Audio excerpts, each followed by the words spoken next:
What's up, Cooper TV? Couldn't sleep at night, so I decided to make me another meal. Gonna make some chicken, jasmine rice, and spinach. So check it out. Got the chicken right here, already ready, marinated, and about to pour the rice in the pot. Check it out.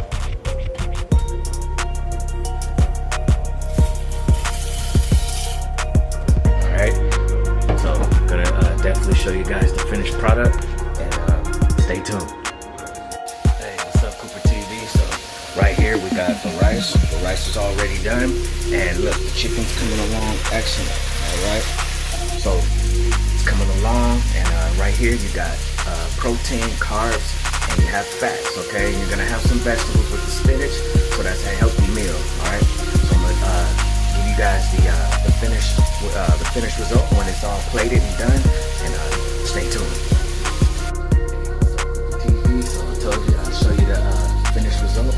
So there you have it. It's all plated and it's all done. Look at that, chicken, spinach, and we have rice. No carbs. Looks pretty good, and yep. So that's gonna be that's what that is. We got a pretty simple meal. We got chicken, spinach, and rice. So again, guys, try this again at home. Promise you won't go wrong. You know what I'm saying? It's not too fat, not too much fat. Pretty healthy, and you got your greens right there.